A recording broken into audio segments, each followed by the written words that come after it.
بسم الله والصلاة والسلام على رسول الله. واش راكم البنات؟ نتمنى فيديو اليوم نلقاكم بخير وعلى خير.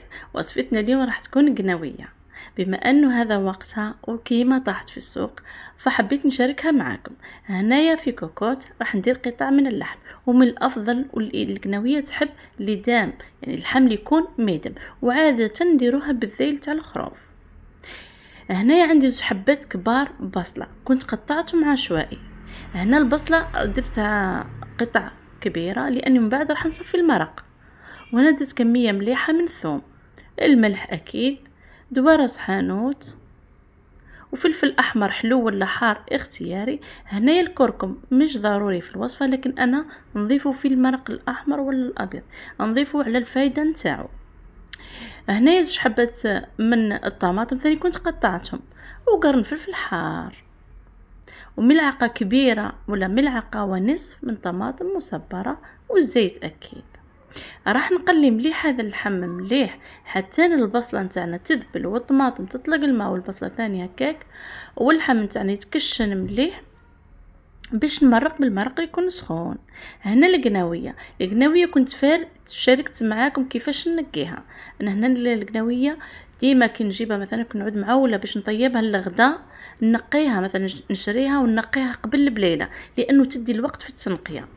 يعني نقيها تكون فيها هكا شعيرات هكا كي الشوك هكا لازم تتنقى، وشعيرات هكا خارجه لازم تتنحى، والقطميره هذيك طويله ثاني لازم تتنحى. وحذاري عندك تخليها يعني تحليها انه لدرجه انه الماده اللزجه تخرج منها، لانه راح تفسد لك الوصفه.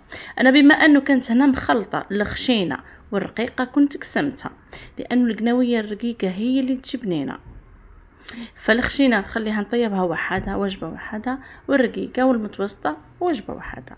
هنايا هذه الطريقه انه ندير قليل فقط من الزيت. بعد ما نقيها ونغسلها راح نكشنها في الزيت شويه فقط.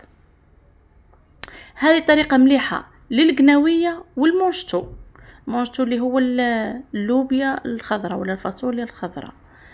هنايا بعد ما قليت مليح اللحم نتاعنا ومرقناه قلت عليه لاكوكوت وخليته حتى يطاب. بعد ما طاب هنا راح نصفي اللحم ونصفي المرق من البصله والطماطم اكيد في الكسكاس. وكنت ثاني درت معكم طريقه كيفاش تخزني القناويه، يعني درتو فيديو مخصص راح نخليه لكم كان حبيتو هنا في الاي ولا في تحت في صندوق الوصف. هنا بعد ما صفيت مليح هذاك المرق كنت رجعت اللحم وزدت هذيك القناويه اللي كنت قليتها في الزيت ثاني ضفتها، ومن بعد راح نضيف لها المرق صافي ونخليها تختار. تغلي غليه زوج، اصلا ما فيهاش روح القناويه فم ولا الباميه ما فيهاش روح فم تختار. هنايا الفلفل العربي، هنا الفلفل العربي ماذا بك يكون صغير، يعني كما تقول لي ماما قد القناويه قد الفلفل العربي، ما يكونش حبه الفلفل العربي كبيره والقناويه صغيره. ماذا بك، وانا حاولت على قد ما نقدر نخير الحبات اللي يكونوا صغار، ما عنديش الحبات صغار يعني هما كبار، بس يعني حاولت على قد ما نقدر خلوهم يغلوا غلوه ولا زوج تكون النكهه نتاعهم. وكما قلت لك القناويه تحب لدام وتحب شويه الحراره، والخضوره لازم شوي ما تعودش خاثره ياسر وما تعودش كما نقولوا حنا لقمه، وما تعودش مايها طول ما وصغاريت.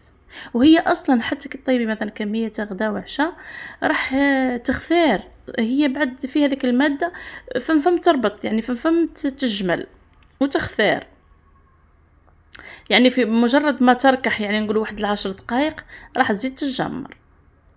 هذه هي الوصفة نتاعنا سهلة وخفيفة وبنينة،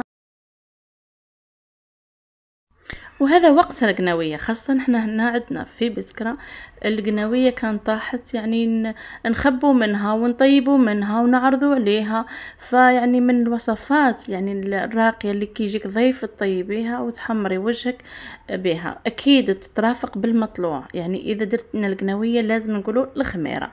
انا هنا كنت درتها وصورت الفيديو، لكن الفيديو جاني طويل، يعني باش نحط وصفة القناوية ونحط معها وصفة المطلوع راح يجيني الفيديو طويل. اكيد راح نخليه في فيديو وحده. وشوفوا المرق نتاعنا ها كما شفتي صفيناه ويجي خاثر، ضروري انه تعطي لها حقها في التقليه باش تجيك المرقه نتاعك، وتعطي لها كميه مليحه من البصل باش تجي المرقه نتاعك بنينه ولابيه وخاثره.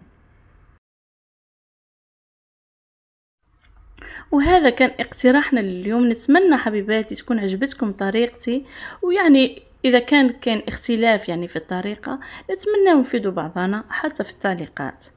وهذه الوصفه. والسلام عليكم ورحمه الله تعالى وبركاته.